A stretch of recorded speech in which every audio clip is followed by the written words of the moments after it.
राजाना राण्या किती होत्या? राजाना राण्या होत्या 8.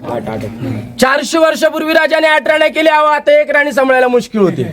मग राजाने 8 राण्या का केलं? तर त्यामागचं पॉलिटिकल राजकारण होतं, हेतू होता. राजाने मोठमोठ्या घराण्यातील निंबाळकर, मोहिते, विचारे, गायकवाड, शिर्के मोठमोठ्या घराण्यातील 8 राण्या केल्या.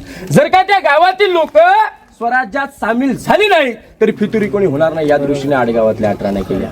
8 राण्यांची नावं सहीबाई, स्वैराबाई, काशीबाई, सगुणाबाई, सकवारबाई, गुणवंताबाई, पुतळाबाई, लक्ष्मीबाई अशा 8 राण्या. रायगडावर 6 राण्या राहायच्या. मराठ्यांचं दुर्दैव एवढंच, पट राणी सहीबाईने रायगड पाहिला नाही. संभाजीराजे 2 वर्षाचे असताना 1659 रोजी सहीबाईंचं राजगडावर निधन झालं आणि पुतळा राणीसाहेब पाचडगावी जिजाऊंच्या सेवेसाठी राहायच्या. बाकीच्या उरलेल्या 6 राण्या इथे राहायच्या. एका राणीसाठी 1 मल, 1, 5, 6 सगळे सारखेच. वेगवेगळा केला असा भेदभाव झाला असता, त्यामुळे सारखेच दिले. आणि राणी महालात टॉयलेट आहे. आज आपला गैरसमज आहे, इंग्रजाने टॉयलेटचा शोध लावला. मनातून शंका काढा, महाराष्ट्रात टॉयलेटचा शोध लागला, इंग्रजाने इथली कॉपी करून तिकडे मॉडिफाय केलं.